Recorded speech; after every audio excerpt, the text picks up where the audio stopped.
haldið þriðjudaginn 7. október 2020 kl. 17 hér með settur. Þessi fundur rafrænn og á hann eru mættir bæjarfulltrúarnir Friðjón Einarsson, Margrét Sanders, Jóhann Friðrik Friðriksson, Díana Hilmarsdóttir, Styrmir Gauti Fjellsteð, Anna Sigríður Jóhannesdóttir, Baldur Guðmundsson, Margrét Þórarinsdóttir, Gunnar Þórarinsson, Unni Birna Guðmundsdóttir og Guðbrandur Einarsson ásamt bæjarstjóra Kjartani Má Kjartanssyni. Það eru 7 mál á dagskrá fundarins. Þau eru nr. 1. Fundargerð bæjarráðs frá 17. og 24. september og 1. október. Nr. 2. Fundargerðir umhverfis- og skipulagsráðs frá 18. september og 2. október. Nr. 3. Fundargerð menningar- og atvinnuráðs frá 16. september. 4. Fundargerð framtíðarnefndar frá 16. september. 5. Fundargerð stjórnar Reykjaneshafnar frá 24. september. Og 6. Fundargerð fræðsluráðs frá 25. september. Og síðasta máli nr. 7. Fundargerð barnaverndarnefndar frá 20. og 8. september. Við tökum þá fyrsta mál á dagskrá sem eru fundargerðir bæjarráðs. En áður en að ég gef orðið laust fundargerðir bæjarráðs, þá vil ég hér leggja fram bókun út af 10. máli sem var á dagskrá bæjarráðs 1. október eða á fundi nr. 1288 vegna lántöku hjá Lánasjóði sveitarfélaga sem fór fyrir bæjarráð á síðasta fundi og samþykkt var. En bókunin er svohljóðandi. Bæjarstjórn Reykjanesbæjar samþykki hér með á bæjarstjórnarfundi að taka á Lánasjóði sveitarfélaga allt að fjárhæð 8.400.000.000 til allt að 35 ára í samræmi við samþykkta lánsumsókn. Lánin verða bæði verðtryggð og óverðtryggð með lánstíma frá 10 árum til 35 ára. Bæjarstjórn Reykjanesbæjar samþykkir að til tryggingar lánunum höfuðstól auk vaxta, dráttarvaxta og kostnaðar að tekjur sveitarfélagsins samanber heimild í 2. málsgrein 68. grein tekjustjórnarlaga nr. 138/2011 sem nánar tiltekið eru útgjaldstekjur og framlög til sveitarfélagsins og jöfnunarsjóði sveitarfélaga. Eru lánin tekin til að endurfjármagna lán eignarhaldsfélagsins Fasteignar ehf. hjá LSR með veði í eignum sem félagið á og leigir til Reykjanesbæjar og bærinn nýtir fyrir grunnþjónustu sína til að mynda grunnskóla, leikskóla og íþróttamannvirki. Þetta verkefni rúmast innan 3. greinar laga stofnun opinbers hlutafélags Lánasjóð sveitarfélaga nr. 150/2006 og gerir Reykjanesbæ kleift að kaupa til baka að Fasteign ehf. Þessar sömu fasteignir sem nýttar eru fyrir grunnþjónustu. Jafnframt Kjartani Má Kjartanssyni bæjarstjóra kennitala 140561 4879 veitt fullt og ótakmarkað umboð til þess fyrir hönd Reykjanesbæjar að undirrita lánssamning við Lánasjóð sveitarfélaga samanber framangreind, sem og til þess að móttaka, undirrita og gefa út og afhenda hvers kyns skjöl, fyrirmæli og tilkynningar sem tengjast lántöku þessari, þar með talið beiðni útborgun láns. Og þá mun ég, þetta nú kannski, við þurfum að samþykkja þetta á eftir, eða bera þetta undir atkvæði á eftir, en að öðru leyti, þá vil ég bara gefa orðið laust fundargerð bæjarráðs.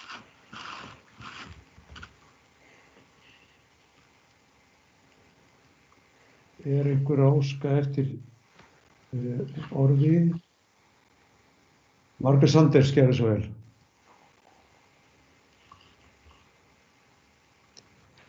Já, takk fyrir. Ég kem hérna undir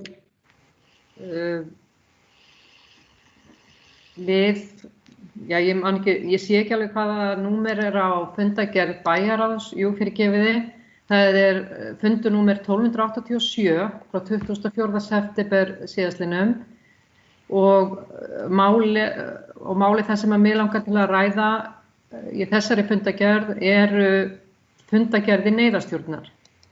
Og þið sem eru í bæjarráði kannist við það sem ég ætla að ræða hér, en það vakti athygli mína að fundagerð neyðarstjórnar Reykjanesbæjar frá 17. september 2020 og 22. september 2020 fjölluðu einungis svæðaskiptingar og smitvarnir í Ráðhúsinu.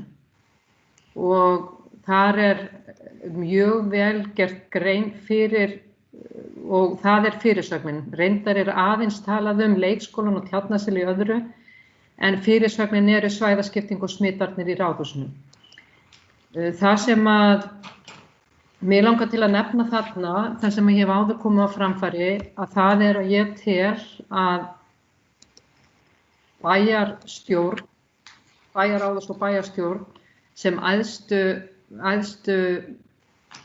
aðilar sveitarfélagsins eigi að láta sig varða hvernig smitvörnum háttað í sveitarfélaginu og sérstaklega starfsmönnum sveitarfélagsins. Og ef mér misminnir ekki, þá bæjarstjórinn okkar Kjartan Már, einn í almannavarnanefnd, og hefur mér þótt miður að við höfum ekki kallað eftir upplýsingum eða fylgt eftir smitvörnum hjá stofnunum bæjarins í sveitarfélaginu. Og kallað eftir að það yrði gefin skýrsla hvernig þeim væri háttað, og hún kom síðan næsta bæjarráðsfund á eftir og þar var meðal annars mjög greinargóða skýrslu frá mörgum, en varðandi grunnskólana sem hvað fjölmennustu stofnanir okkar í sveitarfélaginu, það voru 2 málsgreinar. Þar var einungis talað að ekki verið verið að utanaðkomandi fólki inn í stofnunina. Nú svo komið að það orðið neyðarástand í samfélaginu okkar og við erum hér á bæjarstjórnarfundi, á fjarfundi. Á sama tíma grunnskólarnir okkar að halda fjölmenna kennarafundi og fækkuðu niður í 30 manns eða 29 manns, tvískipt og svo framvegis, en ekki rafrænum. Og ég legg til og finnst mikilvægt að við öll hér stöndum saman það að beina því til allra stofnana bæjarins að fundir, og þá ég ekki að tala kennslu, af því að við viljum að kennslan að það verði sem minnsta rask á kennslu, til dæmis, og einnig í öðrum stofnunum ef menn eru með fundi, að þeir verði rafrænir, og eins og maður hefur séð í þeim stofnunum og sérstaklega skólum þar sem vel staðið að sóttvörnum, þá hafa heilu skólarnir ekki þurft að fara í sóttkví. En það of margir skólar á landinu þar sem að starfsfólk blandast mjög mikið og þarf allur skólinn þá að fara í sóttkví ef eitt smit greinist. Þannig að ég tel að við í Reykjanesbæ eigum að sýna gott fordæmi og beina því til allra stofnana bæjarins að hafa sem flesta fundi innan þeirra þá rafræna þar sem því verður við komið. Takk. Takk fyrir þetta, Margrét. Ég held að þessi rétt að bæjarstjóri hefur allan hlustað á þessi orð og væntanlega kemur þessu á framfæri. Jóhann Friðrik hefur beðið orðið. Fyrirgefið kannski bara að segja okkur að það ágætt að þið setið upp hendina eins og þið hafi verið að gera núna til þess að biðja orðið. En gerðu svo vel, Jóhann Friðrik. Já, takk fyrir forseti, ágætu bæjarfulltrúar.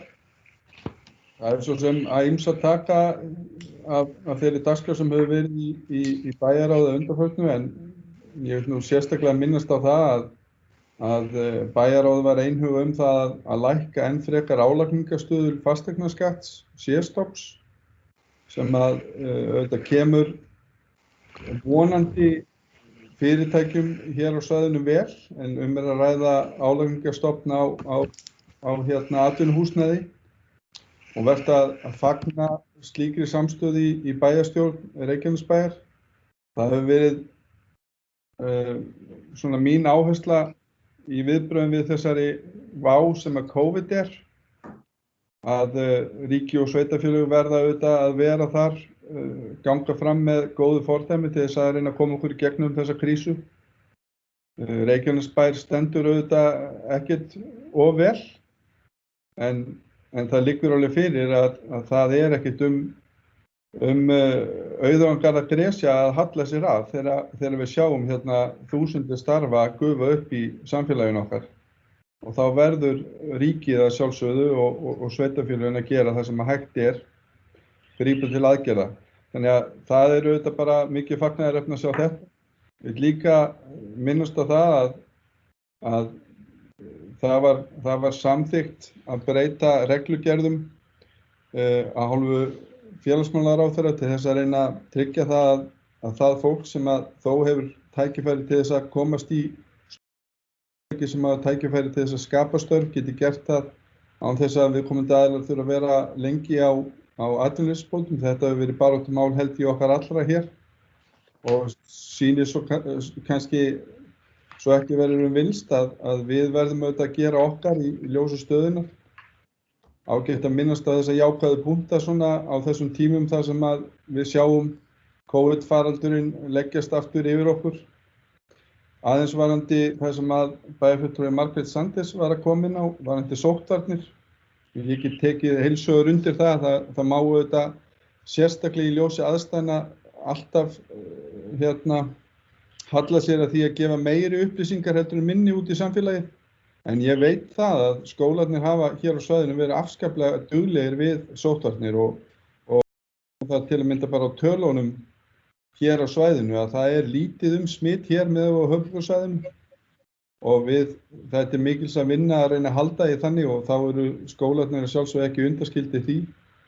Ég held að ég get alveg tekið undir það. Ég að vonast til þess að við fáum jafnvel bara frekari upplýsingar frá okkar skólastjórnendum og sviðinu hvernig verið að bregðast við en þetta maður sjálfur í þeirri stöðu með hinn hattinn að vera að brýna sóttvarnir hérna á sínum daglega vinnustað hérna hjá Keili og hér hafa menn náttúrulega gengið mjög langt og eins langt og raunverulega hægt án þess að skerða þjónustu og allt gengur þetta út á það að halda leikskólum og skólum gangandi og eftir fremsta vegni framhaldsskólum og háskólum líka.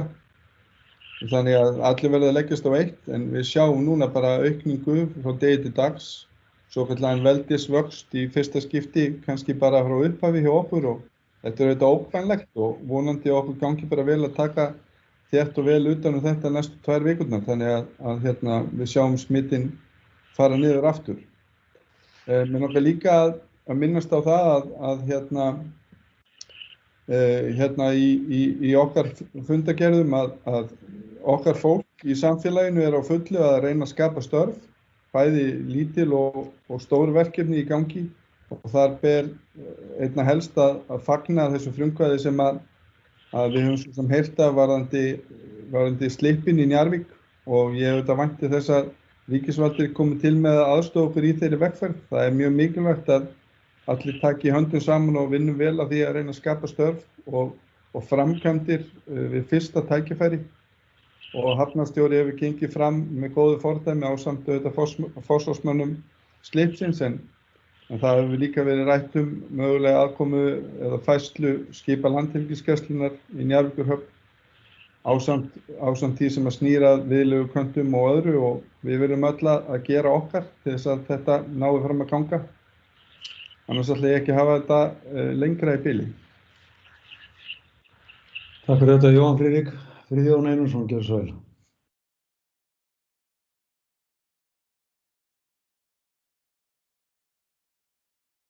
Friðjón, þú ert ekki með mikrofóninn kveiktan.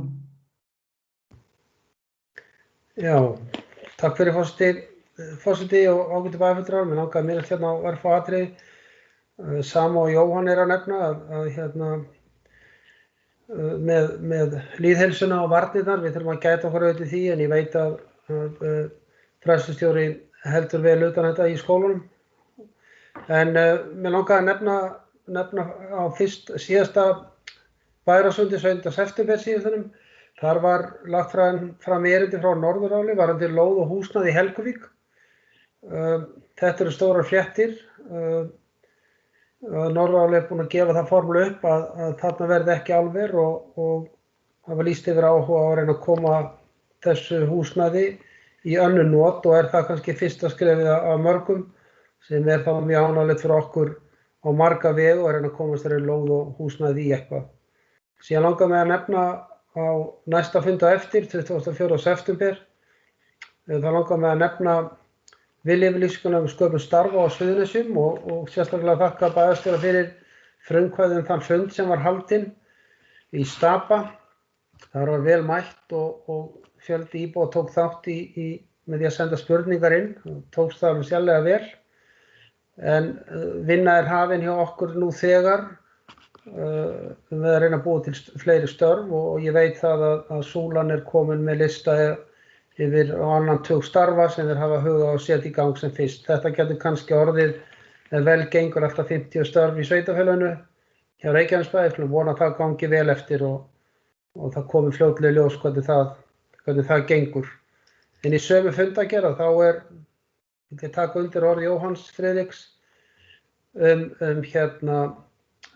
meiri lækkun á fasteignaskatti, C-stofn og ég þakka sérstaklega hversu vel bæjarfulltrúar hafa staðið saman í þessu að lækka skatta og finna lausnir.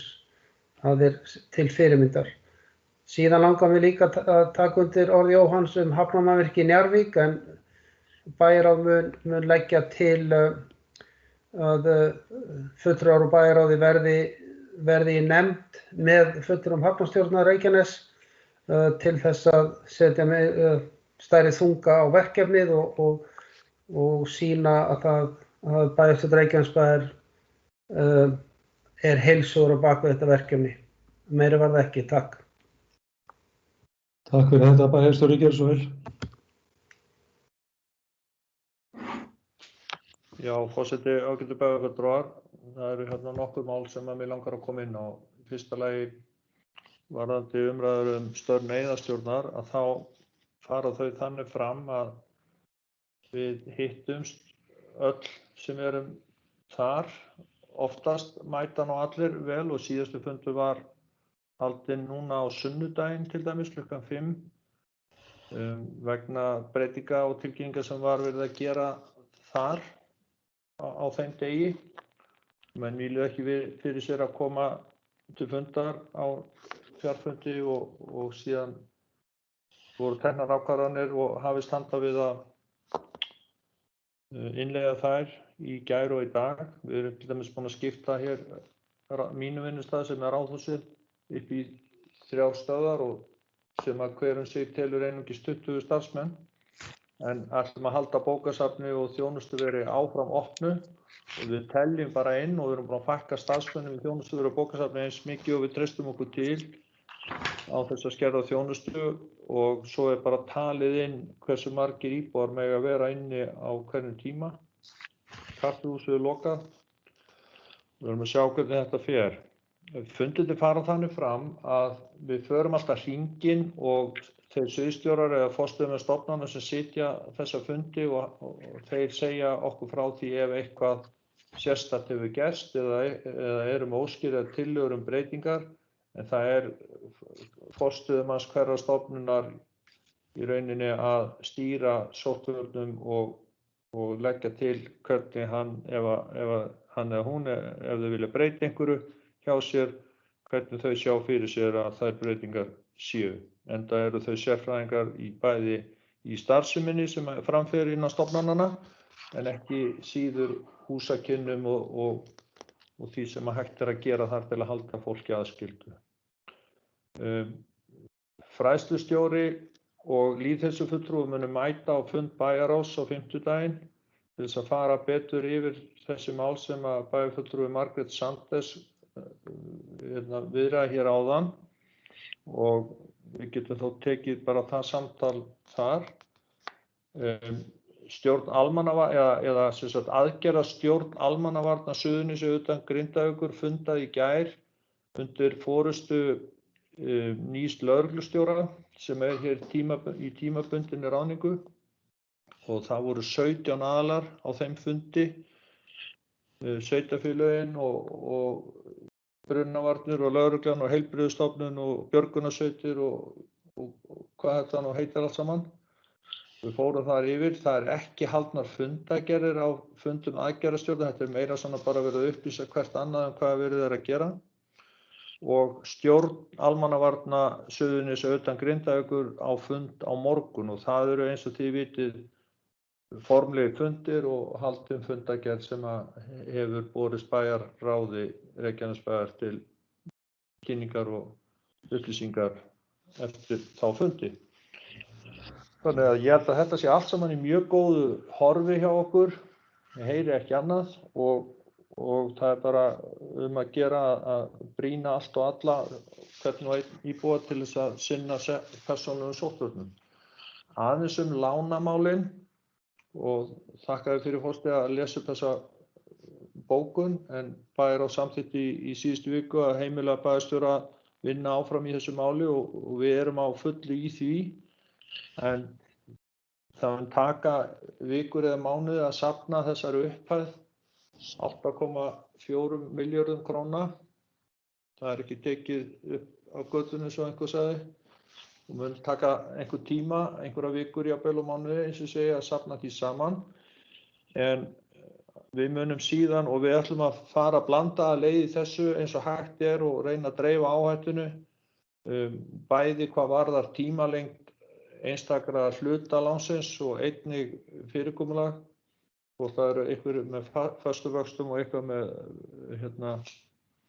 vöxtum og verðtryggingu og svo framvegis, þannig að þetta verður svona blönduð karfa vonandi sem kemur út úr þessu og ég mun að sjálfsögðu kynna það og ekki skrifa undir neitt fyrir að við höfum fjallað það á vettvangi bæjarráðs.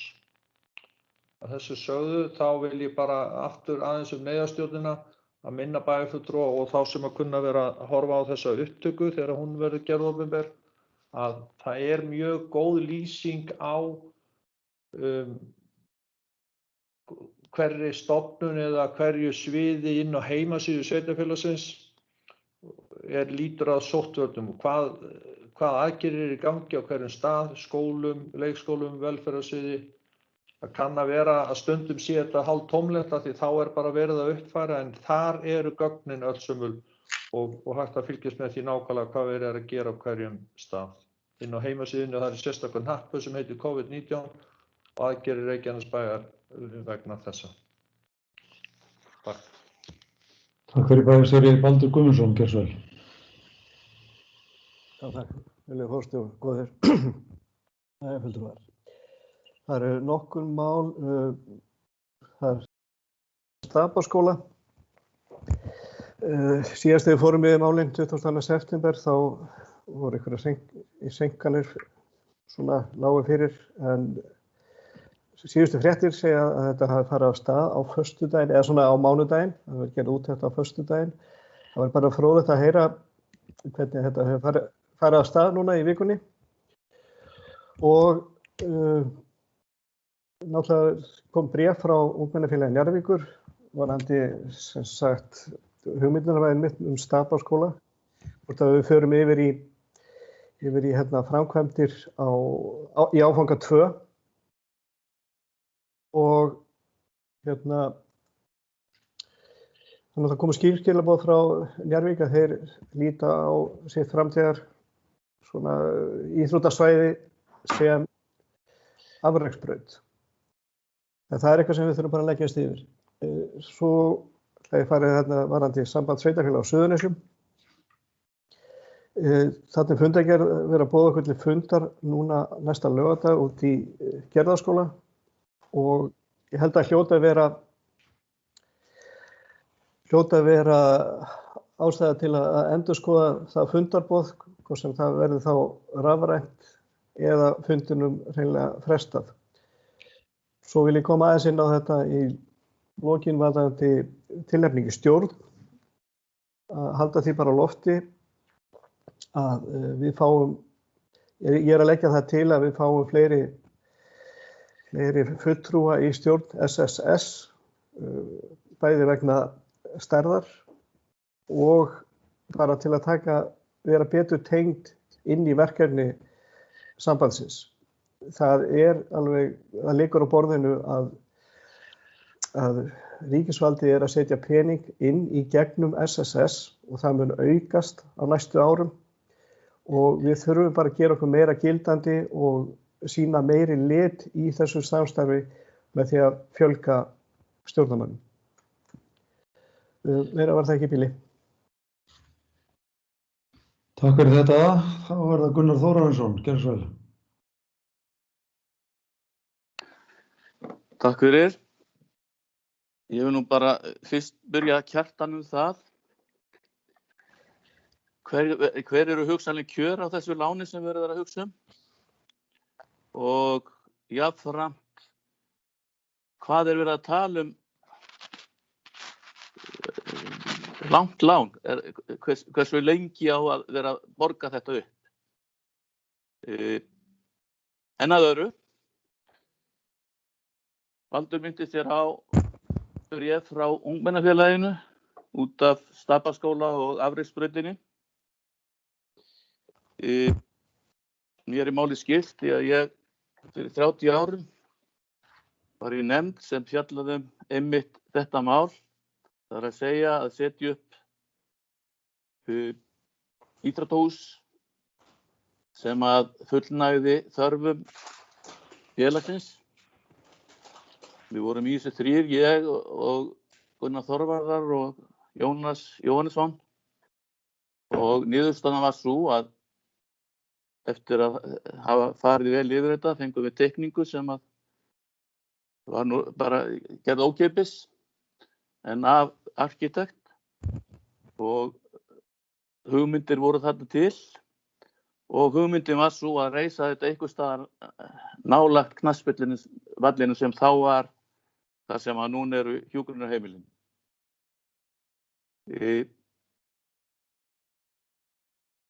Það var síðan niðurstaðan þegar við fluttum í raun og veru knattspyrnuvöllina upp yfir á Afreksbrautina að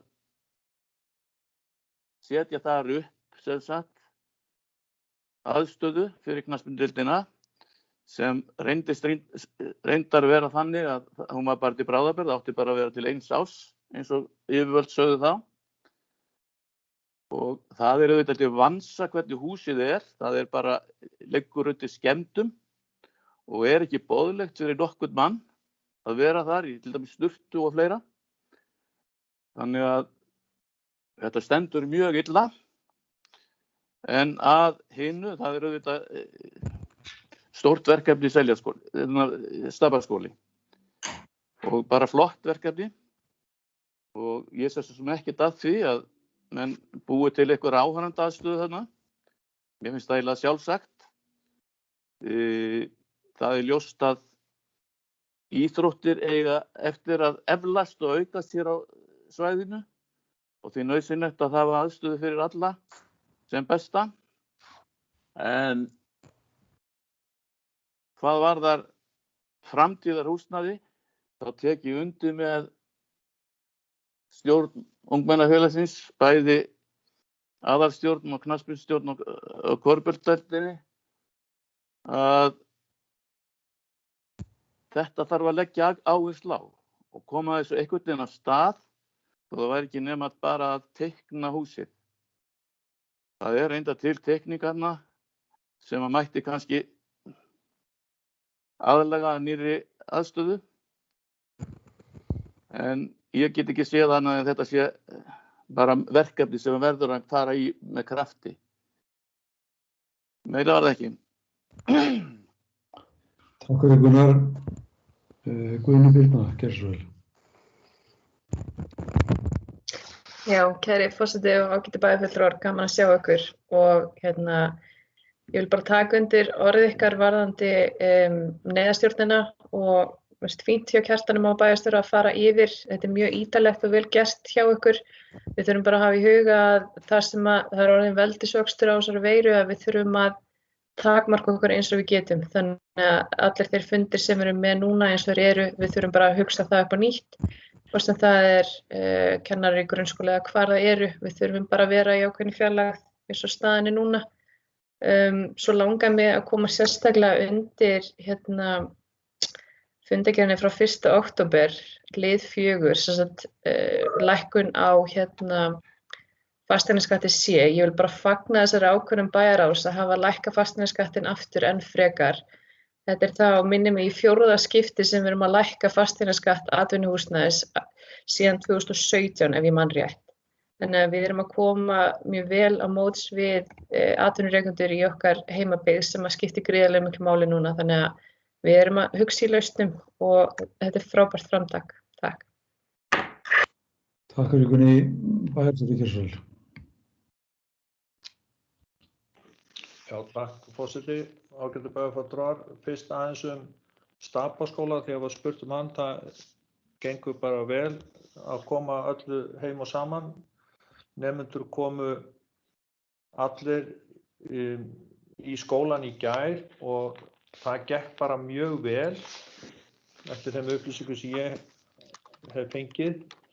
Og það stóð nú til að við myndum fara þarna og hitta og fylgjast með og sjá, en út af ástandinu þá var fallið frá því, þannig að ég hef ekki farið það sjálfur og ekki við hérna sem annars hefðum undir eðlilegum kringumstæðum verið og fylgst með þessu.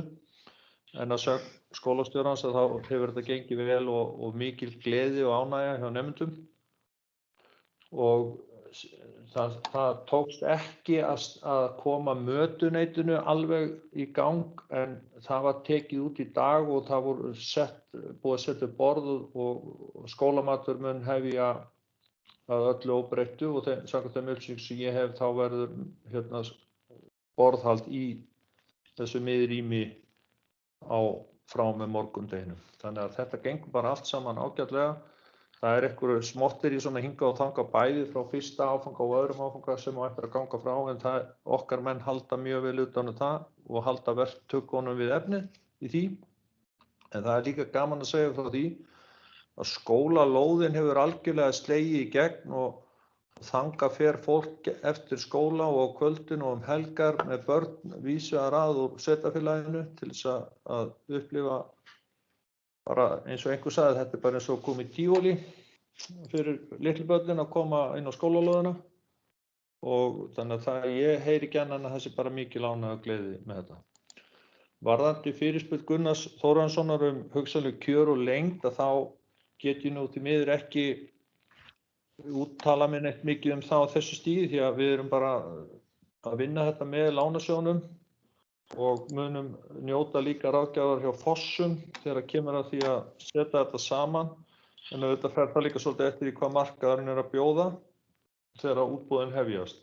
En við höfum verið að tala núverandi lán eða skuldir okkar við lánasjóð starfsmanna, lífeyrissjóð starfsmanna ríkisins voru til 25 ára og bera 4,2% vexti, en við erum að tala núna svona blöndu af lánum sem geta verið frá 10 upp í 35 ár og verðtryggð og óverðtryggð, og þá vitum við að það getur verið mismunandi hver vaxtaprósentan en við erum að binda vonir við að ná fjármagnskostnaði niður 100 milljóna í heildina þegar þetta hefur allt saman komið fram og skýrt. En eins og ég sagði áðan, þá mun ég náttúrulega fara vel yfir þetta og öll kaup og kjör og allt í bæjarráði og með þeim bæjarfulltrúum sem kjósa sem ekki eiga setu það. Takk fyrir þetta, bæjarstjóri. Áður en ég hleypi næsta ræðumanni þá vil ég bara minna á það að þegar bæjarfulltrúar hafa lokið máli sínu að taka niður hendina svo maður viti hvort að fólk sé að biðja orðið eða hafi gleymt í að taka niður hendina. En endilega taka niður hendina á milli umræðna. Margrét Sandnes gerði svo vel. Takk fyrir forseti og bæjarfulltrúar. Við langar að nefna varðandi fasteignaskattinn að ég tek undir það og fagna því að við séum sammála það að mikilvægi þess að lækka skatta og álögur og fasteignaskatturinn eða fasteignaskattur á atvinnuhúsum það er verið að lækka prósentuna enn frekar og samkvæmt þeim útreikningum sem við erum að fá, þá virðist það vera örlítil lækkun á tekjum í þessum hluta og vonandi og okkur sagt að þetta séu lækkun á álögum til fyrirtækja. En ég vil bara ítreka það að undanfarin ár, þrátt fyrir að prósenta hafi lækkað, það hafa fasteignaskattar ekki verið að lækka, hvorki á húsnæði eða heimili nema undantekning varðandi heimili að hluti heimila í Reykjanesbæ fékk lækkun vegna þess að fasteignamatið hafði ekki hækkað eins mikið hjá þeim eins og hjá öðrum. Þannig að það er oft verið að rugla saman lækkun á prósentunni og lækkun á raunsköttum. Þannig að ég fagna því að við erum sammála því að raunlækkun á tölu til atvinnurekenda að það þurfi að eiga sér stað núna.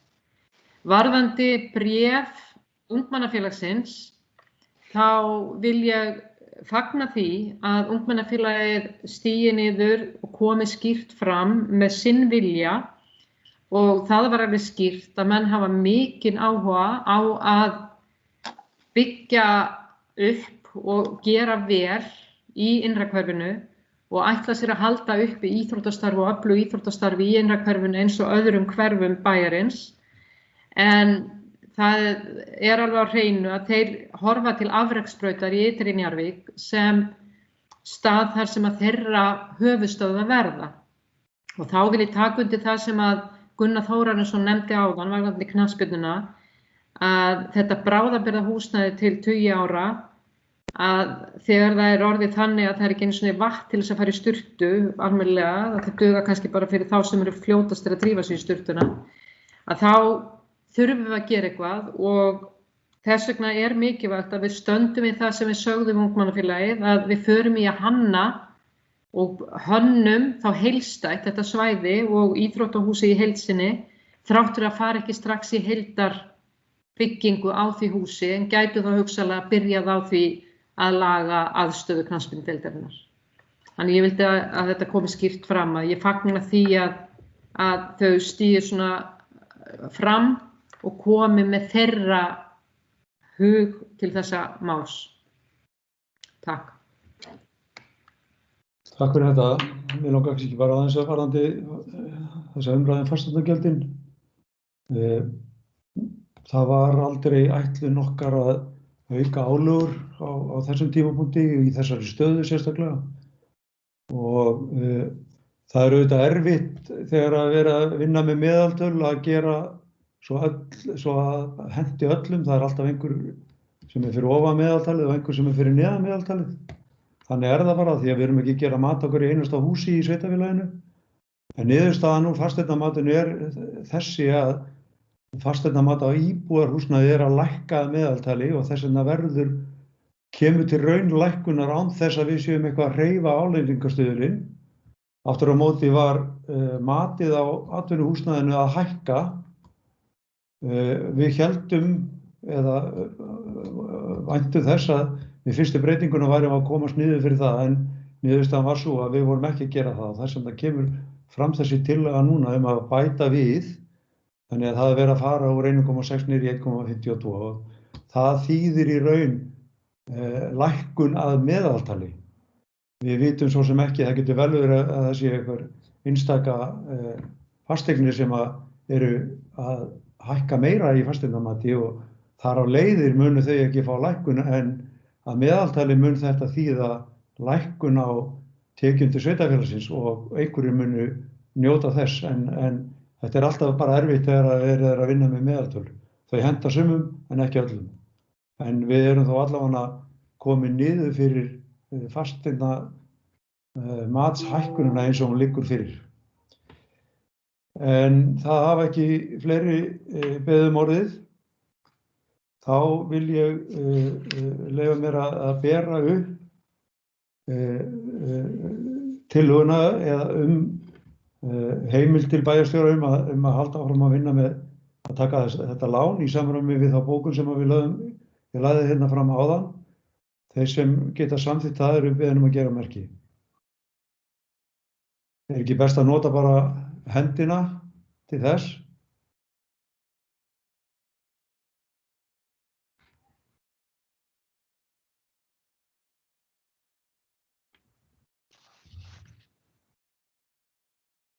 það samþykkt 11-0.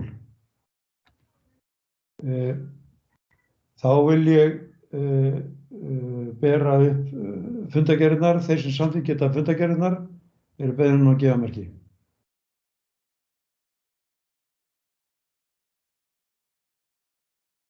Og þær eru samþykktar jafnframt 11-0.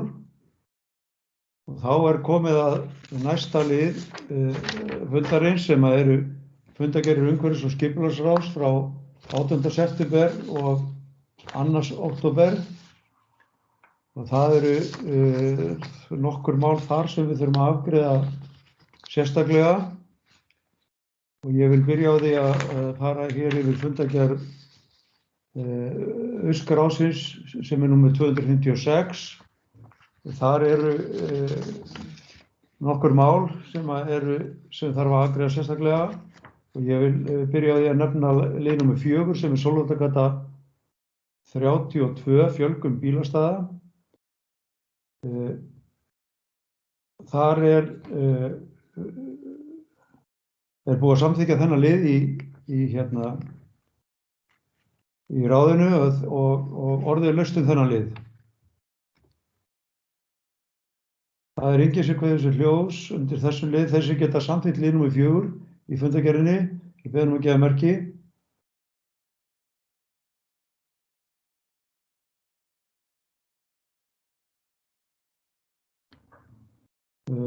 Það samþykkt 11-0 og þá var það liður númer 5 fjölgun íbúða, þar sem erindinu var hafnað og orðið laust þennan lið.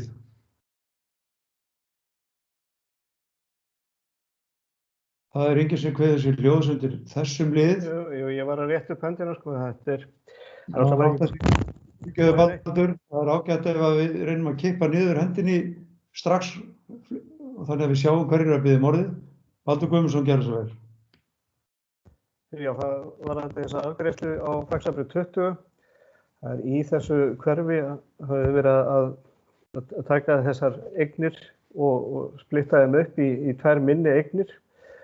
Það svona fordæmi fyrir því og kemur jafnvel fram í umsögn byggingafulltrúa að þessu sé hafnað samkvæmt byggingarreglugerð, en það samt tekið fram að flest húsin í lengjunni séu búin að fara í gegnum þessa breytingu. Þannig að ég svona set spurningamerki við þetta. Ef við þurfum að beita jafnræðisreglunni þá verður mjög óþægilegt ef að þessir íbúar sjá húsi í 2 íbúðir en þessari ákveðnu eign hafnað.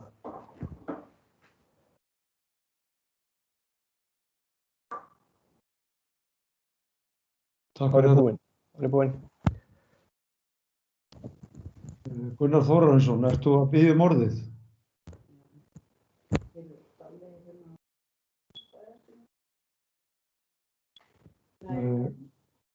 Ég held ágætu bæjarfulltrúar ef einhver vafi leikur á þessari afgreiðslu að við ættum að vísa þessu til frekara skoðunar. Ef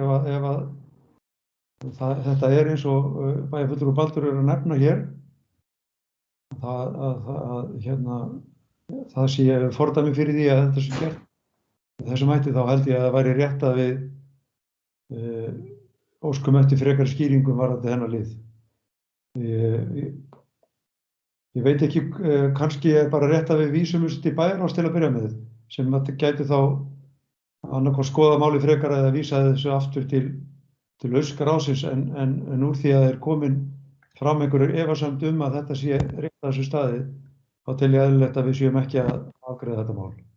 Og ég vil þá bara gera þetta tillögu minni að við vísum þessum lið til bæjarráðs að sinni. Þeir sem samþykkt geta þá tillögu.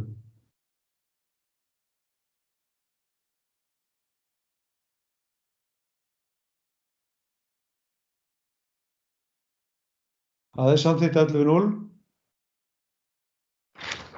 Þá það liður númer 6 sem Hjallabraut 14, breyting á byggingarreit, orðið laust lið númer 6.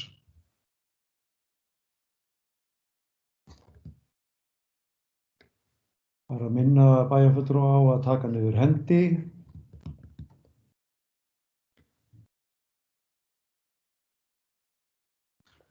Það enginn sem vill kveða sér ljós undir þessu lið.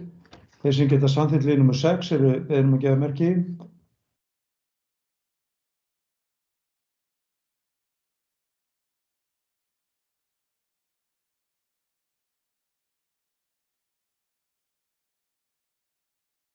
Það eru komin 9 atkvæði.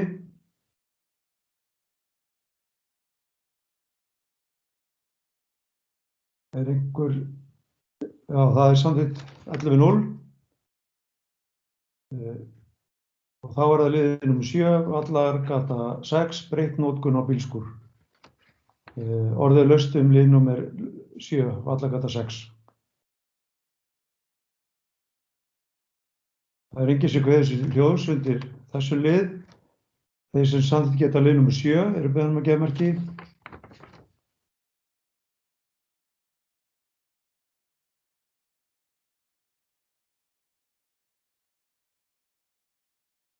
Hann samþykktur 11-0. Þá það liðið nr. 8, Suðurvelli 9, niðurstaða grenndarkynningar. Þeir sem vilja taka til máls undir lið nr. 8 eru beðin að gefa merki. Það enginn sem kveður sér ljós undir lið nr. 8. Þeir sem samþykkt geta lið nr. 8 beðin að gefa merki.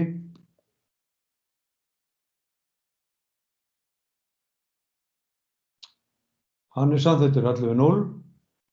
Liðið nr. 10 var afgreiddur á sérstökum aukafundi fyrir viku síðan, þannig að hann ekki á dagskrá hér.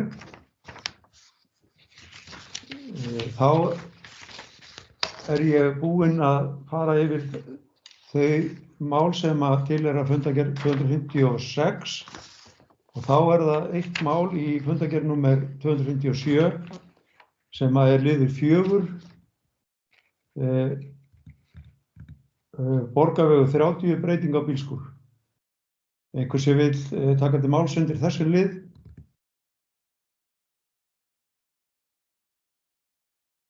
Nú áttaði ég mikið á því hvort einhver vilji taka til máls af því að það einhverjar hendur á lofti.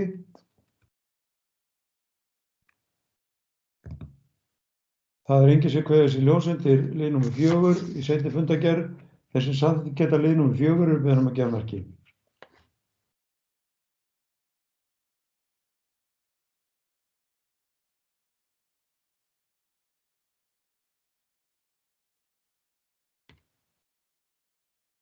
Og hann samþykktur 11-0. Þá gef ég orðið laust fundargerðirnar að öðru leyti. Orðið laust.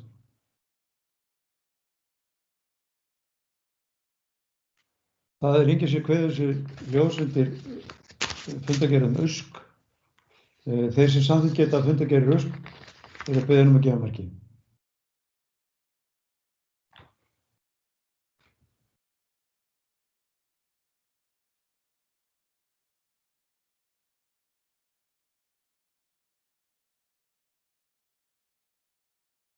Ég vantar eitthvað í viðbót.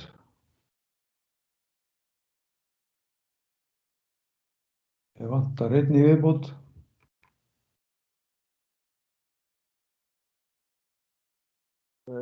Tölva mínu með eitthvað leiðindi, þannig að ég skal samþykkja þetta, bara ef merkið ekki komið. Ok. Þá eru fundargerðir Usk samþykktar. Þá það næsti liður á dagskrá. Liður nr. 3 sem fundargerð menningar og atburðarás frá 16. september. Orðið laust. Styrmir Gauti, gerðu svo vel. Varst þú að biðja orðið? Forseti, ég átti eftir að taka höndina niður frá síðasta lið. Ok, þá það Margrét Sanders, gerðu svo vel. Já, menningar og atvinnuráð, ég vil fagna því og lýsi við mikill ánægju með það hversu góð umræða var víst á síðasta fundi menningar og atvinnuráðs og tel einmitt að þarna hafi menn virkilega farið vel yfir hlutina og ástandið og hvað væri í pípunum. Aftur á móti þegar að við horfum síðan til framtíðarnefndar sem að erum á dagskrá eftir, að þá var aðeins umræða varðandi atvinnumál og atvinnuþróun og hvert þetta stefni í atvinnumálum og síðan Reykjaneshöfn eða stjórn Reykjaneshafnar að fjalla um atvinnumál og það vegna þessa að þetta þarna og síðan hefur bæjarráð verið auðvitað með atvinnumálin að þá eftir að hafa kynnt mér málin bara og við í mismunandi sveitarfélögum þá sé ég að mikið af sveitarfélögum hafa lagt fram mjög metnaðarfulla atvinnustefnu og þess vegna langar okkur að leggja fram ákveðna tillögu og bókum hana að hún svona Sjálfstæðisflokkurinn leggur til að þegar verði hafin vinna að gerð atvinnustefnu Reykjanesbæjar og af því að við þurfum að taka kannski fram hvar þessi bókun á heima, þá ákváðum við að gera þetta undir fundargerð menningar og atvinnuráðs og þá undir þeim lið þar sem að fjalla var um atvinnumál innan súlunar.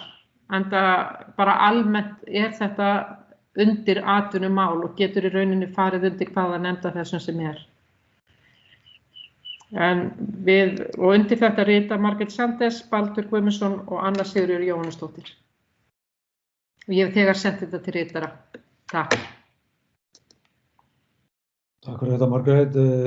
Friðjón Einarsson, gjörðu svo vel.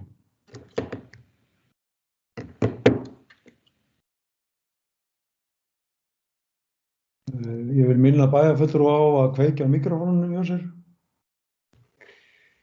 Takk fyrir, herra forseti. Þetta var mjög áhugaverður fundur. Við funduðum í húsnæði byggðasafnsins í rammahúsnæði og nefndarmenn skoðuðu húsnæðið og síðan var fundað þar.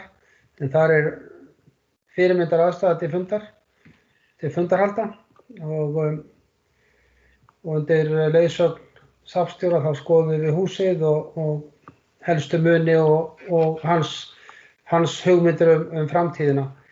En þetta var mjög góður fundur og starfsmenn sviðsins fóru hver yfir sitt svið og sérstaklega var rætt þarna bæði markaðsherferðina sem farið var í en það var mjög góður árangur af henni. En síðan var megnaði tímunum, en þetta var mjög langur fundur, eitt í atvinnumál og vegna bókunar sjálfstæðismanna hérna rétt á undan þá vil ég nefna þess að vinnan hafin við stefnumótun sveitarfélagsins í atvinnuþróun og samstarfsaðilar í því munu verða höfnin og framtíðarnefndin og síðan verður unnið í stærra samhengi með Heklunni atvinnuþróun einnig. Þannig að þessi vinna hafin á fullu og enda var henni vísað meira að segja til fjárhagsáætlunargerð fyrir 2 mánuðum síðan. Þannig að þetta allt komið á fleygiferð og ég mjög ánægður með þá vinnu sem þegar hafin í þessu. Það munu margir koma að því. Annað var það nú ekki. Takk fyrir þetta. Bæjarstjóri, gjörðu svo vel. Já, forseti, ágætu bæjarfulltrúar, ég ætla bara minna ykkur á eða fylgja eftir orðsendingu sem ég sendi til ykkar fyrir einhverjum klukkutímum síðan. Ég man ekki hvort það var í morgunni í gær fund sem við eigum á þriðjudaginn kemur klukkan 4 með Max Hirs sem erlendur ráðgjafi sem að vinna að þeim undirbúningi að heildarskipulagi fyrir flugvallarborgina svokölluðu Aerotropolis eða Airport Urbanism og þar í þeirri vinnu sem unnin af Isavia, Kateko, Suðurnesjabæ og Reykjanesbæ og þá hefur einmitt verið talsvert fjallað það að allir þessir aðilar þurfi að marka sér stefnu því að flugvallarborgin eða flugborgin hún mun verða svona yfir regnhlíf yfir þessu og marka svona einhverja línur í því hvert við viljum stefna í atvinnumálum og en engu að síður sé mikilvægt að sveitarfélögin, allavega sem að standa henni næst, séu svo með svona ítarlegri stefnu sem að styður við þessa stærri stefnu þar.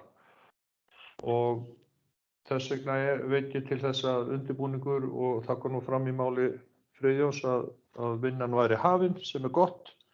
Það verður mjög fróðlegt, og ég veit að verkefnastjóri viðskiptaþróunar og forstöðumaður Súlunnar hafa rætt þetta mikið og kynnt þetta hérna innan hús í okkur líka. Ég vona og veit að þetta verður plagg sem mun nýtast okkur vel.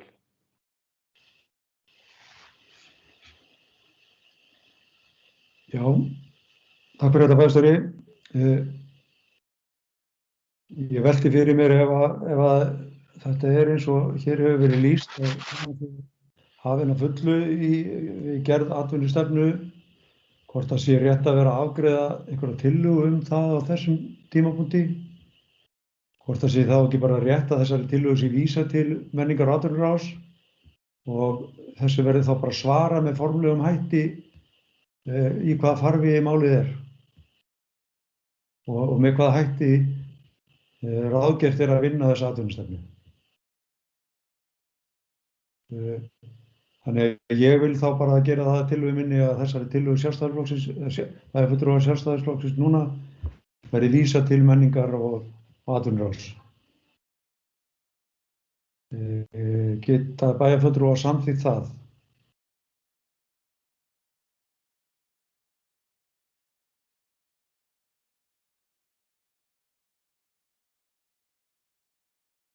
Það geta greinilega allir bæjarfulltrúar samþykkt það skoðast á samþykkt 11.0. Einhverjir fleiri sem að vilja taka til máls undir fundargerð menningar- og atvinnuráðs. Guðný Birna, gerðu svo vel. Takk, kæri forseti. Ég vildi bara nefnast á markaðsátakið og bara hversu mikið snilld þetta var að ráðast í þetta, að minna fólk á hvar við erum og hvað við eigum frábæran bæ, og þessar töluaukningar eru svakalegar, þannig að við þurfum bara að sinna markaðsfræðin okkar. Þetta er frábær árangur. Takk. Takk fyrir þetta. Það hafi ekki fleiri hvassir ljós undir fundargerð menningar- og atvinnuráðs. Og leyfi mér að bera hann upp til samþykktar, þeir sem geta samþykkt fundargerð menningar- og atvinnuráðs. Við erum að gefa merki.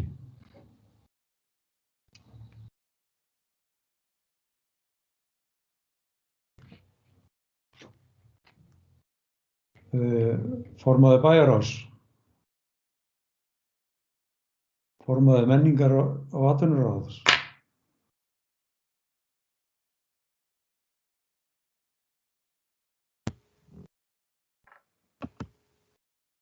Ég er í smá vandræðum með tölvuna núna í augnablikinu hjá mér. Það er eitthvað netið að trufla, þannig að ég samþykki. Okay.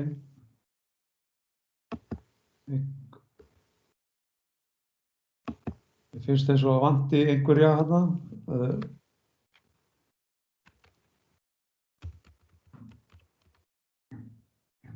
Mér vantar einn í viðbót. Er allir búin að samþykkja það? Vantar Baldur? Já, herðu, þetta er skoðað samþykkt 11.0. Ég sé aldrei þína hönd, forseti. Nei, ég verð bara að fá að gera grein fyrir atkvæði mínu. Ef ég væri á móti þá myndi ég tiltaka það sérstaklega. Ég er bara svo upptekinn í pappírunum að ég læt það duga, og ef ég fer að greiða atkvæði gegn ykkur þá tilkynni ég það. Þá er það fundargerð framtíðarnefndar sem er liður númer 4 frá 16. september. Orðið laust fundargerð framtíðarnefndar.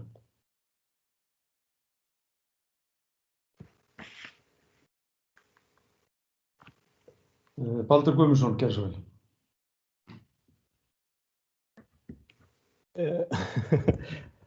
Er ég eitthvað? Já, ok. Þetta maður verða ýmist þreyttur í hendinni eða lærin ekki niður. Þannig að, en ég ætla ekki að taka til máls undir þessu lið. Þá skulum við bara hafa þann háttinn á. Þá skoðast þannig að enginn hefur óskað eftir að taka til máls undir fundargerð framtíðarnefndar og þeir sem samþykkt geta fundargerð framtíðarnefndar eru beðin að gefa merki.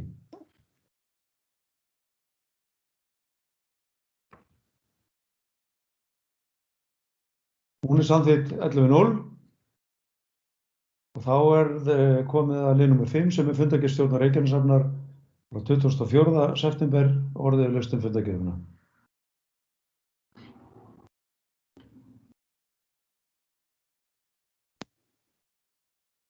Sérðu höndina mína? Ég myndi fyrst vilja að allir myndu taka niður hendurnar áður en að við förum að setja það upp aftur. Ég hef búin að því. Já, fyrirgeðu Margrét, mér vantar bara að sjá, það eru aðrir ennþá með hendina á lofti. Ok, Margrét Þórarinsdóttir, gerðu svo vel. Já, virðulegi forseti og aðrir viðstaddir, takk fyrir þetta. Við erum mikið búin að ræða atvinnumálin og sem kom fram í bæjarráðs fundargerð bæjarráðs og fleiri stöðum eins og framtíðarnefnd en mér langar að koma þess undir lið 4 hafnarmannvirki Reykjaneshafnar. Ég vil bara koma því á framfæri að ég styð þetta mál alveg heils hugar og ásamt 2 aðrir bæjarfulltrúar tóku til máls og studdu þetta. Mér finnst bara mjög mikilvægt í atvinnuuppbyggingu á erfiðu tímum að við styðjum þetta mál og við verðum að hafa fjölbreyttara atvinnulíf þó svo við svo sannarlega sé það núna að þegar hrun hefur orðið í okkar stærstu atvinnugrein, þar að segja ferðaþjónustunni. Ég vil því koma á framfæri og hvetja meiri hlutann til að þrýsta á stjórnvöld að ráðast verði strax í sjóvarnir í Njarðvíkurhöfn sem er forsenda þess að þetta metnaðarfulla verk á vegum skipasmíðastöðina verði að veruleika. Og ég óska þetta við bókað og ég hef þegar þessu komið til ritara. Takk. Takk fyrir þetta, Margrét. Bæjarstjóri, gerðu svo vel. Forseti, bæjarfulltrúar, mig langar aðeins að koma hér inn á 7. mál sem fjallar uppgjör sem nú hefur farið fram og allir eru sáttir við í fyrirtæki Hringrás ehf. En til útskýringar að þá var sem sagt lóð Hringrásar við Helguvík þar sem að fyrirtækið safnaði saman málmi ýmiss konar og brotajárni og nýtti í sinni starfsemi til endurvinnslu. Þeir voru þarna með svæði sem að síðan þurfti að nýta undir lóð væntanlegs kísilvers sem þá var og er svo sem enn Thorsil. Þetta kom inn á það svæði og því þurfti sveitarfélagið Höfnin að kaupa þessa lóð tilbaka af fyrirtækinu og það var samið það á sínum tíma. En síðan átti þetta sama fyrirtæki togarann Olrik sem hefur nú gert mörgum bæjarbúunum lífi leitt í Njarðvíkurhöfn og það var verið að skuldajafna í þessu uppgjöri á milli þessara tveggja, það er að segja að fyrirtæki skuldaði höfninni tekjur vegna langrar legu togarans við höfnin við bryggju og höfnin skuldaði fyrirtækinu vegna kaupa á lóðinni og þetta hefur nú svona verið aðeins í gangi nokkurn skeið eins og gengur að gerist en nú er þetta mál sem svo búið og báðir aðalega sáttir og uppgjörinu lokið og togarinn farinn og búið að hreinsa lóðina og bara full ástæða til að fagna því að þetta mál skuli hafa verið til lykta leitt. Takk fyrir það, bæjarstjóri. Margrét Sanders. Já, takk fyrir. Ég vil bara vekja athygli á 3. máli sem er undir Hafnasambandi Íslands og það er vegna drög að reglugerð vigtun og skráningu sjávarafla. Og þar er verið að leggja til mjög gamaldags aðferðir og það er mikill kostnaðaraukning fyrir sveitarfélög allt land, bæði mannafli og tækjabúnaður sem myndi fylgja þessu.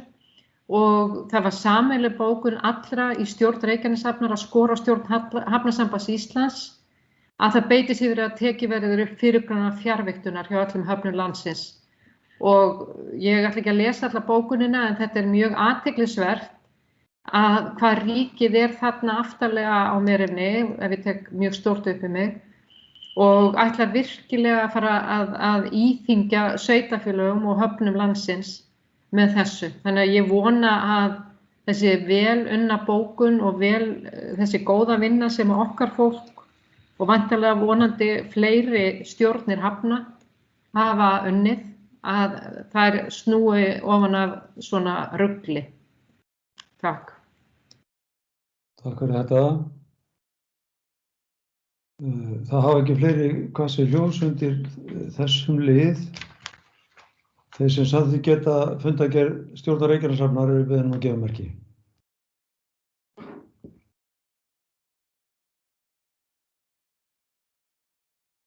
Takk fyrir þetta. Hún samþykkt 11-0 og þá erum við komin á 6. lið sem fundargerð fræðsluráðs frá 25.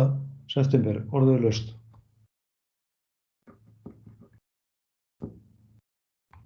Jóhann Friðrik, gerðu svo vel.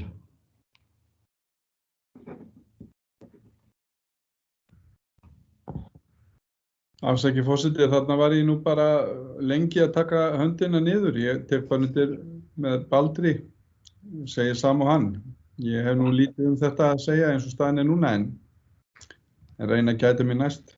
Já, takk fyrir þetta, Jóhann. Þá það enginn sem kveður sér ljós undir fundargerð fræðsluráðs. Þeir sem...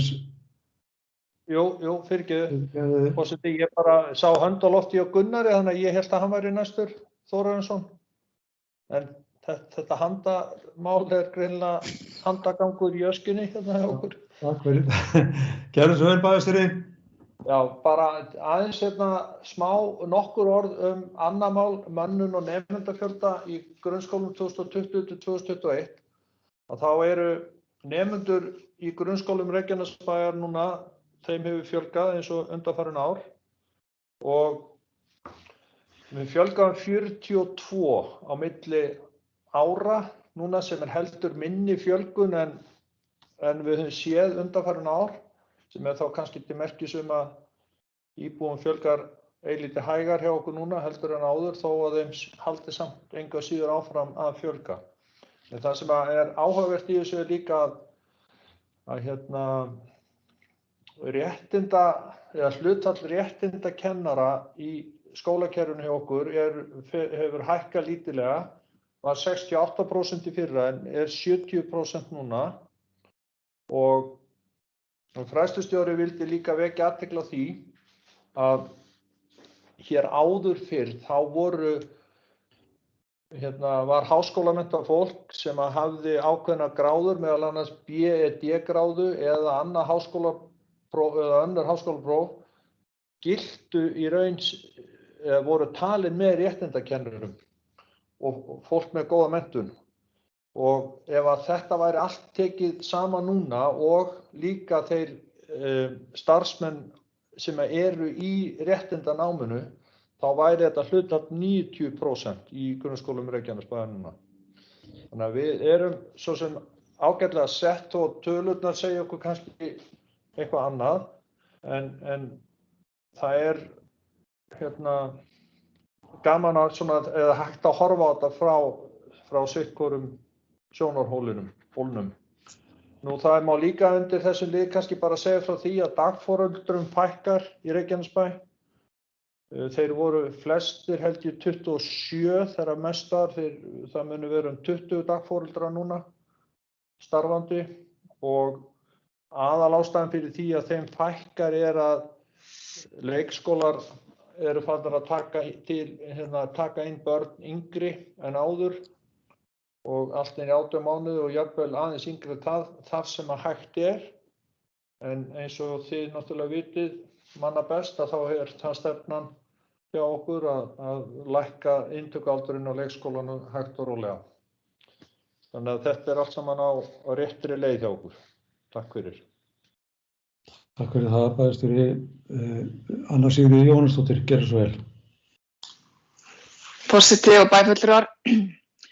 Já, mér langar að nefna þetta sem Kjartan að tala að það var áhugavert að rýna í tölurnar varðandi réttindi kennara og ég sá það sem að Kjartan var að tala að það eru einnig margir starfsmenn með aðrar háskólagráður og ég alveg viss það að skólastarfi verður bara skemmtilegra og alveg jafn gott ef ekki betra ef að fjölbreytileikinn meðal starfsmanna á annarri menntun innan grunnskólana sé fjölbreyttari í öllum grunnskólum og það eins og Kjartan benti á að þá værum við að tala sirka 90% og það náttúrulega einnig margir í námi nú þegar. En mér langar að nefna að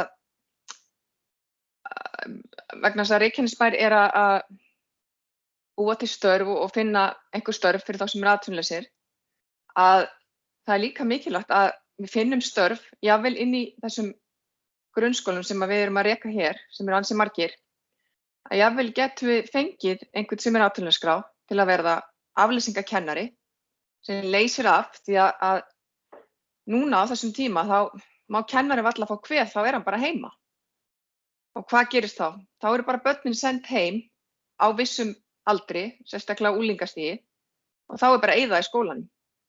Og þetta getur líka haft áhrif á nemendur að þau fá ekki eins mikla kennslu í vetur ef að veiran að herja svona mikið á okkur og það engin kennari sem að kenna með hálsbólgu eða kvef í skólanum.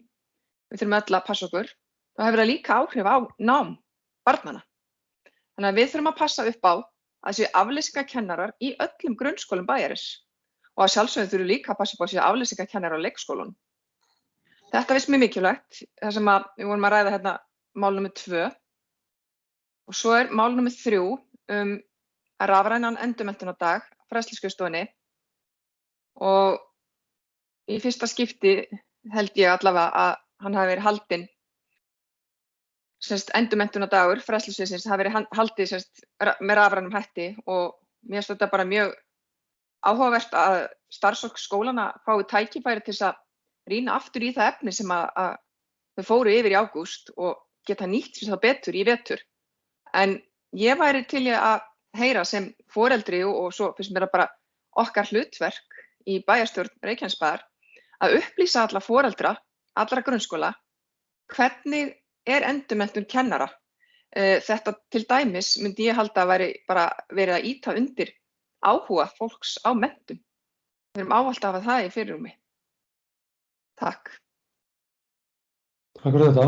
Jóhann Friðrik, gjörðu svo vel. Já, mér langaði aðeins að koma inn á í fundargerðinni mál númer 4 sem að snýst forvarnarfræðslu.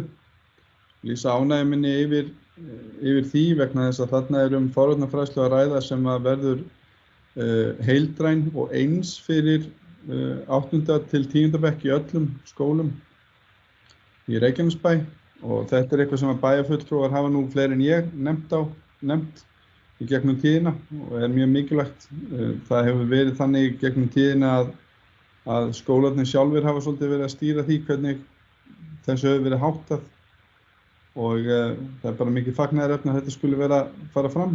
Ég held líka að þarna séum við að sjá betur í nýtni fjármuna og tíma og bara vert að taka það fram þegar vel gert. Takk.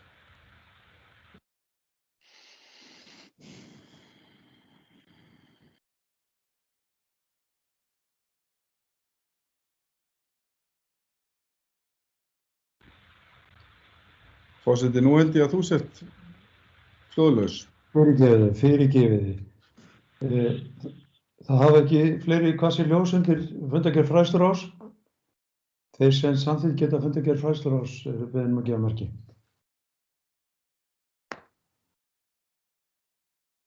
Hún samþykkt 11:0 og þá komið að síðasta lið þessa fundar sem er fundargerð barnaverndarnefndar frá 28. september.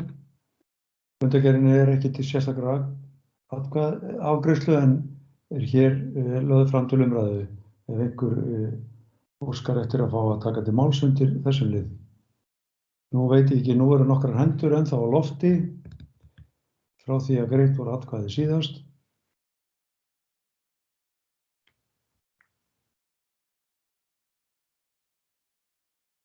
Ég geri ráð fyrir að Margrét Þórarinsdóttir sé óska eftir að fá að taka til máls.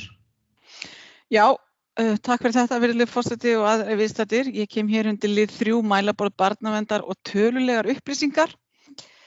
Þetta eru sláandi tölur og þetta veldur mér miklu hugarangri og þegar við sjáum þessa tölur þá erum við að sjá aukningu á tilkynningum með varða vanrækslu, umsjón og eftirlit og áfengi og eða fíkniefnaneyslu foreldra hefur aukist 33%. Árið er ekki búið. Og síðan það tilkynningum með varða heimilisofbeldi, það jókst 38%. Og mér finnst þetta bara svakalega tölur og ég tek undir hér með Jóhanni Friðrik áðan að hvað var að forvarnirnar. Ég var mjög glöð að sjá að það á að fara að efla þessa forvarnir.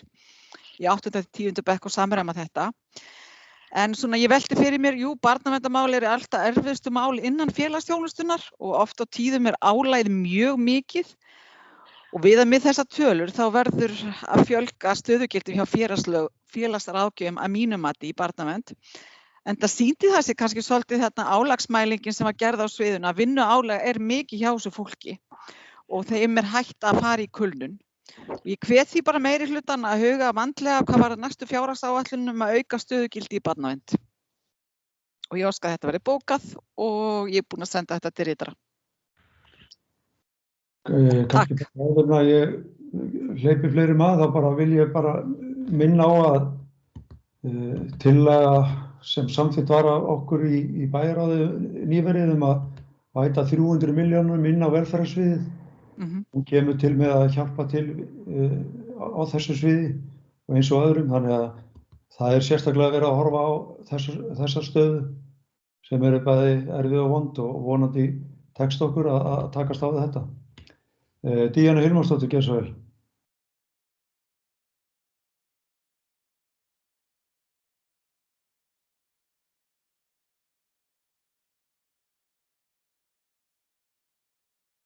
Fyrirgefðu, forseti. Ég hef gleymt að taka niður hendina áðan. Já, ok.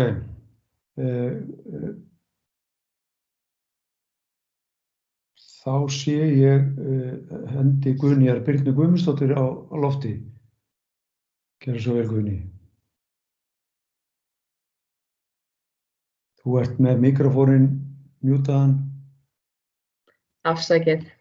Já, kæri forseti og bæjarfulltrúar og bæjarstjóri, mig langar að koma inn á það að við höfum farið yfir fyrirhugaða fjárhagsáætlun í velferðarráði þar sem að við tökum sérstaklega fram álagi á starfsfólki okkar og hvernig við megum verða við því og hvernig við getum ráðið inn sérstaklega inn á þetta svið. Þannig að við erum að horfa sérstaklega í það. Ég velti líka fyrir mér aðstaða lögreglunnar á Suðurnesjum, hvort að við getum kannað hvernig staðan hjá þeim með þessa miklu aukningu sem við erum að sjá í þessum málum, hvernig þeir eru að takast á við ástandi, hvort að við getum fengið einhverja sögu frá þeim líka, en við erum að horfa sérstaklega í næsta ára á velferðarsviði hvernig við getum aukið mannskap og hlúð betur á honum í takt við aukið umfang, þannig að sú vinna í fullum gangi. Takk. Takk fyrir Gunni. Jóhann Friðrik. Já, forseti ágætu bæjarfulltrúar, ég má til með að segja nokkur orðum þennan þunga málaflokk. Við sjáum þessa aukningu sem ógnvænleg, en það svona cirka ár síðan sem að lögreglan á Suðurnesjum og sveitafélagið hófu frekara samstarf varðandi málaflokkinn og ég vænti þess að svona með þessar tölur þá muni lögreglan bregðast við vegna þess að þessi aukning kemur auðvitað fram og þessi þungi í málaflokkinn kemur auðvitað fram hjá þeim líka sem sinna þeim málaflokki hjá embættinu. Það auðvitað bara þannig að mínu mati höfum við ekki verið að vanrækja velferðarmála einhverju leyti hjá sveitafélaginu. Þetta þungur málaflokkur. Útgjöld til hans hafa verið að aukast allstaðar á landinu.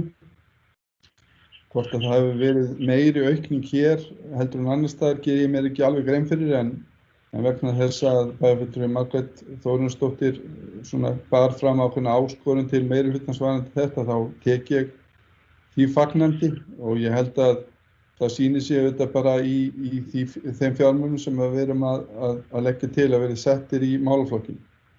Ég vil líka minna á það að við höfum átt gott samstarf við velferðarráðuneytið, félagsmálaráðuneytið sem það heitir núna, varðandi það hvernig við komum til með að þurfa að bregðast enn frekar við stöðunni.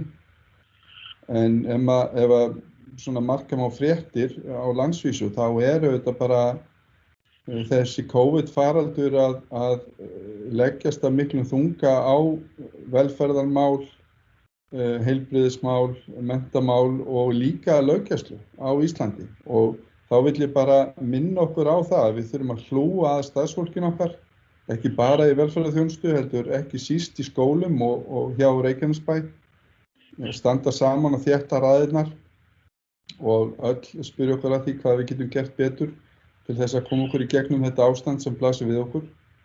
Og það auðvitað nauðsynlegt að setja fjármuni þangað sem að mest skóginn kreppir að, en við þurfum líka að horfa í það að á meðan að við erum að gera það, þá verða peningarnir ekki til úr engu. Við þurfum að reyna að haga hlutunum þannig að við getum haldið sjó í gegnum þetta og þá auðvitað gott að við hugum að hlutum eins og sköpun starfa og svo framvegis, jafnframt því sem við bætum við í þennan málaflokk. En eins og tillögurnar liggja fyrir í dag, og nú ég ekki að segja eflaust muni það eitthvað breytast þangað til við samþykkjum fjárhagsáætlun fyrir næsta ár, þá er raunverulega eina sviðið sem að fá töluverða fjármuni umfram önnur velferðarsvið. Þannig að það sannarlega verið að bregðast við, það tekur auðvitað tíma, en samanskapið þurfum við líka að hlúa vel að þessu starfsfólki eins og hér hefur komið fram, vegna þess að það ekki nóg bara að ráða fólk, það mikilvægt að það hafi tækifæri til þess að sinna þeim verkefnum sem á það lagt og geti gert það að kostgefni, vegna þess að annars bara endar málin í enn verri stöðu og við höfum verið að leggja áherslu á það sem heitir snemmtæk íhlutun og ég að vonast til þess að þessi innspýting í þennan málaflokk muni skila sér vel til okkar á næstunni. Takk fyrir þetta, Jóhann Friðrik. Það hafa ekki fleiri óskað eftir að taka til málsins í þessum lið og þá, kæru bæjarfulltrúar, þá dagskrá tæmd og við munum gera hlé á fundinum á meðan að við göngum frá fundagerð og ég held að ég leggja til að við stöðvum þá bara upptökur rétt á meðan að við göngum frá fundagerð.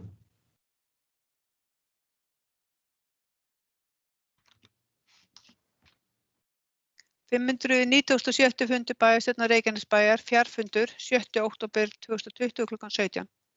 Og viðstaddir Anna Sigríður Jóhannesdóttir, Baldur Þ. Guðmundsson, Díana Hilmarsdóttir, Friðjón Einarsson, Guðbrandur Einarsson, Guðni Birna Guðmundsdóttir, Gunnar Þórarinsson, Jóhann Friðrik Friðriksson, Margrét A. Samtes, Margrét Þórarinsdóttir, Styrmi Gauti Fjellsteð, Kjartan Már Kjartansson, bæjarstjóri og í forseti var Guðbrandur Einarsson. Og fyrsta mál eru fundargerðir bæjarráðs frá 17. 24. september og 1. október. Forseti lagði fram eftirfarandi bókun, 10. mál frá 1288. fundi bæjarráðs frá 1. október 2020 og með leyfi forseta mun ég ekki lesa þá bókun en hún barst rafrænt. Og heimildin, þetta var heimild, og heimildin var samþykkt 11.0. Forseti gaf orðalausnum fundargerðirnar til málstöku Margrét A. Samtes, Jóhann Friðrik Friðriksson, Friðjón Einarsson, Kjartan Már Kjartansson, Baldur Þ. Guðmundsson, Gunnar Þórarinsson, Guðni Birna Guðmundsdóttir og Guðbrandur Einarsson og fundargerðirnar samþykktar 11.0. Annað mál fundargerð umhverfis- og skipulagsráðs frá 18. september og 2. október. Forseti gaf orðalausnum eftirfarandi liði fundargerðarinnar frá 18. september og 2. október til sérstakra samþykktar. Frá fundargerðinni 18. september, 4. liður, Sólvallagata 32, fjölgun bílastæða, breytingu á bílageymslu, íbúðarhluta var samþykkt 11 atkvæðum án umræðu og 5. liður Faxber 20, fjölgun íbúða, breytingu á bílageymslu íbúðarhluta og til máls tók Baldur Þ. Guðmundsson og samþykkt 11.0 að vísa 10. lið, að vísa 5. lið til bæjarráðs til frekari afgreiðslu. 7. liður fundargerðarinnar, Hjallalaut 14, breyting á byggingareitum, breyting á bílageymslu íbúðarhluta var samþykkt 11 atkvæðum án umræðu. 7. liður Vallagata 6, breytt notkun á bílskúr, breytingu á bílskur íbúðarhluta á samþykkt með 11 atkvæðum án umræðu. 8. liður Suðurvelli 9 niðurstaða greindarkynningar breytingu, ef þetta ekki eitthvað vitlaust, breytingu á bílageymslu íbúðarhluta. Samþykkt 11, var þetta alltaf sami hluturinn? Erum við að eitthvað hlaupa á okkur hér? Ég þarf að endurskoða þetta fundargerðina og allavega ég mun þá laga hana fyrir birtingu út á vefinn, ef þetta vitlaust. Og frá fundargerðinu 2. október 2020, 4. liður Borgarvegur 30 breytingu á bílskúr og það var samþykkt með 11 atkvæðum án umræðu. Forseti gaf orðulaust fundargerðirnar og þær eru samþykktar að öðru leyti án umræðu 11:0. Og 3. mál fundargerð menningar og atvinnuráðs var 16. september 2020. Forseti gaf orðulaust fundargerðina og til máls tók Margrétar Sandes og lagði fram eftirfarandi tillögu og með leyfi forseta mun ég ekki lesa á tillögu en hún barst mér rafrænt. Og til máls tóku Friðjón Einarsson, Kjartan Már Kjartansson, Guðbrandur Einarsson og Guðni Birna Guðmundsdóttir. Samþykkt 11:0 að vísa tillögu Sjálfstæðisflokksins til næsta fundar menningar og atvinnuráðs og fundargerðin samþykkt 11:0. 4. mál fundargerð framtíðarnefndar frá 16. september, forseti gaf orðulaust fundargerðina og hún var samþykkt 11:0 án umræðu. 5. mál fundargerð stjórnar Reykjaneshafnar frá 24. september. Forseti gaf orðulaust fundargerðina og til máls tók Margrét Þórarinsdóttir og lagði fram eftirfarandi bókun og með leyfi forseta mun ég ekki lesa á bókun en hún barst rafrænt. Til máls tóku Kjartan Már Kjartansson og Margrétar Sandes og fundargerðin samþykkt 11:0. 7. mál fundargerð fræðsluráðs frá 25. september. Forseti gaf orðulaust fundargerðina, til máls tóku Kjartan Már Kjartansson, Anna Sigríður Jónasdóttir og Jóhann Friðrik Friðriksson og fundargerðin samþykkt 11:0. 7. mál fundargerð barnaverndarnefndar frá 28. september. Fundargerðin lögð fram, til máls tók Margrét Þórarinsdóttir og lagði fram eftirfarandi bókun og með leyfi forseta mun ég ekki lesa þá bókun en hún barst rafrænt. Forseti gaf orðið laust, til máls tóku Guðbrandur Einarsson, Guðni Birna Guðmundsdóttir og Jóhann Friðrik Friðriksson. Það var ég lokið lestunum. Takk fyrir þetta. Einhverju athugasemdir við fundargerðina? Nei, þá vil ég, kæru bæjarfulltrúar, nefna það að fundargerðin verið síðan samþykkt með rafrænum hætti eins og við erum farin að gera á fundum sem að haldir eru á þennan háttinn og segi 597. fundi bæjarstjórnar hér með slitið.